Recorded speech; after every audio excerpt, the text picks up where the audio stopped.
जरूरतमंद आदमी मुझको फोन कर दे, मैं उसकी मदद करने के लिए पहुंच जाता हूं। मैंने कभी हिंसा में यकीन नहीं रखा। मैंने हमेशा हर काम कानून के दायरे में रह के किया। आज दोस्तों आप लोगों को पता है कि नमस्कार, मैं अविनाश और आप देख रहे हैं आजाद आवाज। और इस वक्त की जो सबसे बड़ी खबर जो आ रही है राजस्थान के सीकर जिले के थाना रानौली के अंतर्गत जो आ रही है, वहां पर एक दलित नेता और एक राष्ट्रीय अध्यक्ष जो उम्मीद पार्टी ऑफ इंडिया के राष्ट्रीय अध्यक्ष हैं उसके ऊपर हमला हुआ है। धीरेन्द्र वर्मा जो राजस्थान में लगातार दलितों आदिवासियों के ऊपर होने वाले अत्याचारों पर मुखर आवाज रखते हैं और ये चीज आज के वक्त में उन शासन में बैठे जो सत्ता में बैठे लोगों को रास नहीं आती, इसलिए उनके ऊपर जो हमला हुआ है और उन्होंने जो जारी किया हुआ वीडियो है वो भी आप देखेंगे और उससे आप समझ पाएंगे कि किस तरह राजस्थान के अंदर जो दलितों के ऊपर अत्याचार है वो लगातार बढ़ता जा रहा है। राजस्थान में इससे पहले इंद्र मेघवाल का मामला, जितेंद्र मेघवाल का मामला, आदिवासियों में कार्तिक भील और पूजा भील, इस तरह के तमाम सैकड़ों हजारों मामले जो अभी तक आ चुके हैं।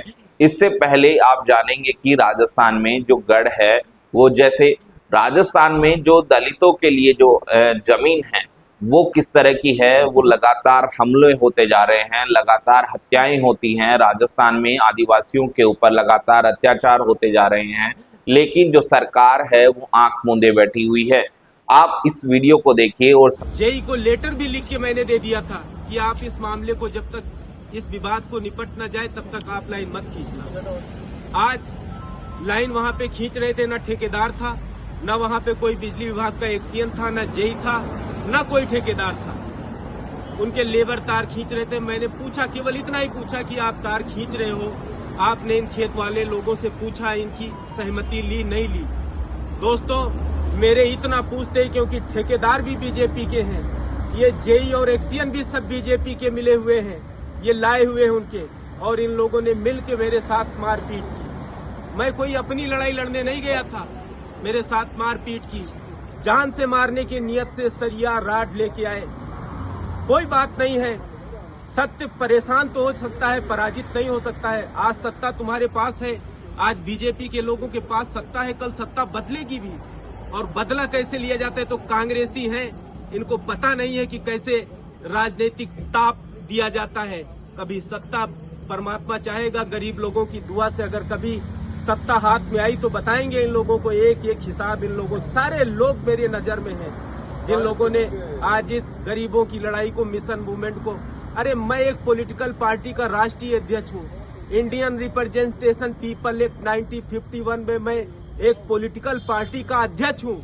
जितनी, भले ही मेरी पार्टी छोटी है, मेरे 2000, 5000, 10,000 वोट आते हैं, लेकिन जो प्रोसेस बीजेपी को चलाने के लिए है, जो प्रोसेस कांग्रेस को चलाने के लिए है, उतना ही प्रोसेस मुझको भी अपनी पार्टी चलाने के, उतने ही कागज, उतने ही रिटेन, सारे कुछ मुझको भी करने। लेकिन दोस्तों मैं कोई सभी, हर समाज के गरीब लोगों से कहना चाहता हूं कि गरीबों के साथ कोई न्याय नहीं चाहता है। हर आदमी गरीब को दबाना चाहता है। अगर किसी राजनीतिक सत्ता वाले आदमी का घर होता, उसकी जमीन होती, किसी मजबूत आदमी की जमीन होती तो उससे पूछे बगैर उसकी जमीन में 11,000 का खंभा गाड़ देते क्या तुम? किसी की हिम्मत नहीं थी। लेकिन हमेशा गरीबों के साथ अन्याय होता है। मेरे साथ जो को जाति सूचक गाली दी गई, मेरे ऊपर कोई फर्क नहीं पड़ता है। मैं तो इस फील्ड में आया हूँ, मेरी तो जिंदगी, मैं तो अपनी जान भी कुर्बान कर दूंगा, इस मिशन मूवमेंट में आया हूँ। मैं इस लड़ाई झगड़े से थोड़ी डरने वाला हूँ। मैं तो सर पे कफन बांध के आया हूँ। मेरे ना आगे बच्चे हैं, ना मेरे कोई बीवी बच्चे थोड़ी रोने वाले हैं। मैं तो अकेला हूँ और मैं डरने वाला नहीं हूँ। कितनी भी कोशिश कर लो, जब तक गरीब लोगों की आवाज नहीं खड़ी हो जाएगी तब तक। और मैं गरीब लोगों से कहता हूं कि आज दोस्त और दुश्मन की पहचान करो।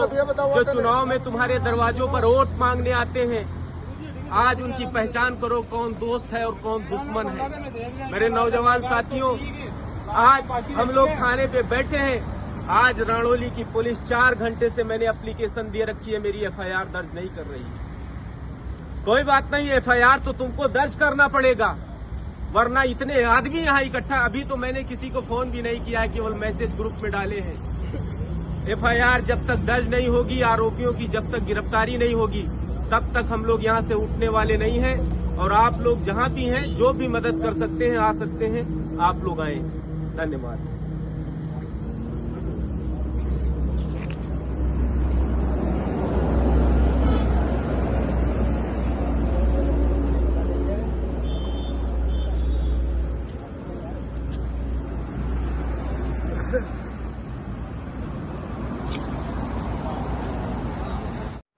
इस वीडियो को देखने के बाद में आपको कैसा लगा, आप हमें कमेंट करके ज़रूर बताएं कि आज जो दलितों के ऊपर अत्याचार है, आदिवासियों के ऊपर अत्याचार है, वो कम हुआ है या